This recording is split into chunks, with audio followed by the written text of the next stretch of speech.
go here. Well, let me start credit to Ohio State. That's a good football team, well coached. Thought they played hard, talented, kind of as we expected. I do think in the first half we did not help ourselves, which is some self-inflicted. Turning the ball over a couple of times. I mean, opening drive to go down. Well, first of all, their opening drive, find a way to get them, hold them to a field goal in the red zone, which would take against that team. Go down there, it's 4th and 1 on a 20 going in. We can't get that done. Fast forward, we turned the ball over twice in our red zone going in again. And that was painful. We got an opportunity to make a stop in the end zone on defense, dropping an interception. And then even they scored late to make it 24-7 at the half on a punt that we got to be better on. Field position's pretty good. They go down and separate the thing, and so missed opportunities in the first half. And then the third quarter we did not come out and get anything done, turn the thing over, give them a short field, and then kind of separated from there. And so again, that's a good football team. I did tell our team, I didn't feel like there was a bunch of snaps out there that we were just overwhelmed. Oh, they got too much talent, they're too physical. That's a really good team, one of the best teams in the country. But trying to encourage our guys that we can go toe-to-toe if we can finish on some things and get back to some details on ball security and getting off the field on third down. So appreciate the crowd. I did think, I'll say it again, recognizing Mark Tantonio was special last night. And then even, the class act that he is bumping in doing before I walk over here, what a big time person, coach at this place, was awesome to recognize him this weekend. Questions?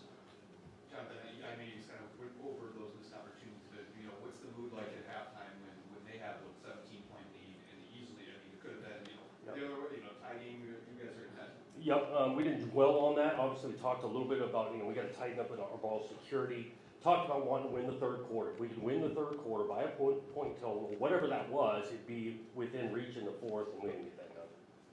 Chris? Two instances in particular. First, the 4th down decision early in the game at the 20, why go for it there, and instead of kick the field goal to tie it? And I'll look at the second. Going into the game, felt like, and field goals against this team, this offense, was not going to, give us the best chance to win. And honestly, on 4th and 1, I'm going to be overly aggressive. These guys know that, and we need to go get that done. And the other one, you mentioned the near interception that Malik had. The play before that, with Woods at the goal line where he stripped the ball, did you guys get any look at that to see whether or not to challenge it? I saw a quick replay on it. In my mind, they're looking at that stuff. And then also in my mind, if they would have called that a fumble, well, that means he would have possessed it. He was right on the goal line. I don't know if they turned it into calling it a touchdown. You follow me? And so that's why I did not challenge it. Coach, this season, 16 points per game in the first half. In the second half of games, 5 points per game. How do you go about fixing that in the future for next season? Yeah, we got to look at whether it's tendencies, adjustments we're making. We got to, both those point totals, to be honest with you, is not where we want it to be. And so, again, work process. We got a short week here, and we'll take a look at this film and look at ways we can improve. But we got to be able to score more than that. Overall, Aiden Jones really bounced back from that PC game. First 6 passes were all on the money, and then that one fumble in the red zone. He looks like he got a face mask, and that contributed to it. So, just what did you think of his? I did. I'm with you. I thought he was throwing the ball really well in the first half. Seeing it, protection was there, and we were down a guy or two in the line. I thought those guys were holding up for him. Guys were making some plays, catching, run after catch. I mean, Delaney's route, he's running an ups route. He creases inside. That's a perfect throw. He can continue down. Good by Ohio State. Defender from behind puts it down. But overall, in the first half, we were pleased with Aiden's play. And how good is that to see just the progress to the bounce back after a tough outing go against one of the nation's best defenses? Yeah, he's competitive. The group's competitive and didn't have some ups and downs, just like every player on the team, every coach, and be able to respond back. And I thought he came in with a great mindset tonight. Do you leave this game more encouraged or discouraged? Like, obviously, you're competitive against them in a lot of ways, where this goes to or do you, and so do you leave thinking we're not that far away, or? Well, I think 38-10, we're far away because it is in the details and it is in these turnovers. Again, we're gonna continue to work. Credit to those guys, 38-7 is not that close, because at the end of the day, it is about the scoreboard. But there will be plenty of snaps that will watch of this game that we're right there, and guys are making some plays and playing with awesome effort. I thought defensively, they got some good athletes out there, and we try to go toe to toe, and so you're, encouraged by that. What is your positive you take away from this game, and then what do you tell your team in the locker room after the game? Yeah, it's tough to say what's the biggest, positive. I did think the effort was there, the execution wasn't, in that. Biggest positive is if these guys will go back to work, because we've got a short week, and be able to learn from this and continue to move forward, that'll be the biggest positive. Jack? 17-7 before the shank punt, and Jeremiah Smith made some One hand, that's a great catch, by the way. incredible catches. Yeah. What do you tell your DBs? It looked like they were in position, and you just Yeah, sometimes you want to continue to be in position, and let's face it, this is big time college football against a big time, they're gonna make a play or two. You look at some other snaps where we could have, executed better on other plays, not given the opportunity, one-on-one with some of these guys, they're gonna make their fair share of plays. Lindsay? Jonathan, it's not to be critical, but to be curious.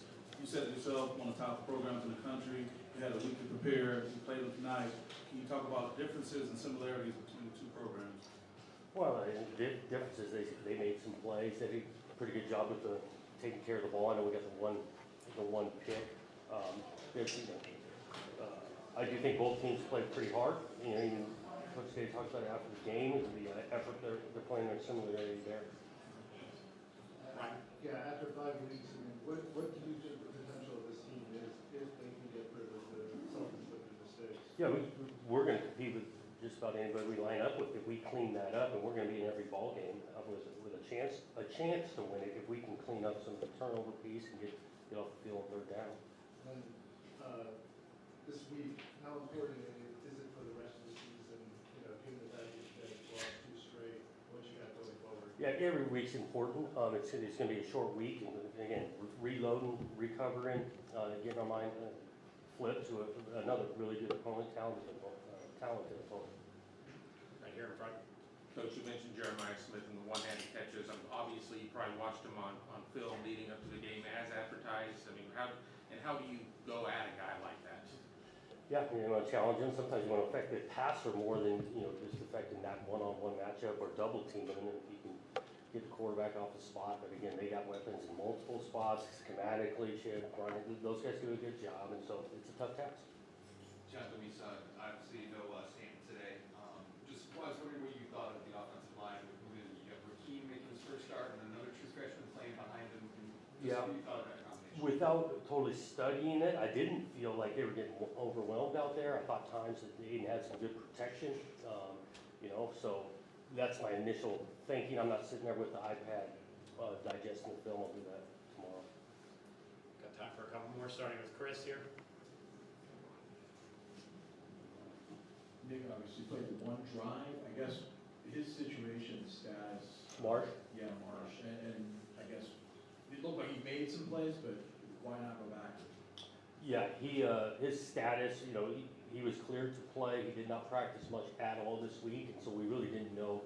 We felt a little bit better actually yesterday, and then through pregame. And so when a guy misses that much time, it's a huge ask for him to go out there and run all the reps, especially going off last week. This week, very minimal reps, and so I think that was the thinking on him. Steven in front. Jonathan right here. Just wondering, as a former play caller, when the run game just hasn't found enough traction, how difficult is that as somebody in Ryan's position? Just how many fixes or workarounds? Yeah, it's hard. I did think we had some good creases tonight. Even in the opening play, I think Nate, creases the thing. Our downhill run game had some stuff. When we try to get outside a few times, getting him, in the backfield, it makes it hard as a play caller, but that's our role. Like, we got to figure out ways to do it better. Brian's not alone. That offensive staff been around it. They know what they're doing, and we got to continue to work to get better. Jim, did you have one? Just wondering, they open without obviously a lot of the underneath throws and all that, but the inability to get pressure on Howard and third down, I guess, what you see there. Yeah, I mean, they got a good front there, and you got to pick and choose here on pressuring the guy, and then you're gonna, leave yourself a lot of one-on-one and space on the edges of it. Again, I did feel like we wanted to force them to earn it, put longer drives together and execute 8, 10, 12, and then they did it a few times. We didn't have a bunch of the 60, 70-yard touchdowns that we've been watching on tape. Jim, last one. So Aiden Childs had a nice first half, second half, a couple of those middle screens or late leaks or whatever those were, I know he's got pressure on him, but how would you? Yeah, interception, he's going to his left, which isn't ideal. He's got a guy up in his face, he's trying to lob it over to him. Again, we're trying to action pass when we're down 3, 4 scores, and so it's tough. I did think he had a few good decisions throwing the thing away throughout the night, but on that one pick, that wasn't a great scenario for him, and maybe chucking that out of bounds instead of trying to get jacked. All right, thanks, Coach. Thanks, guys. Thanks, Coach. We'll have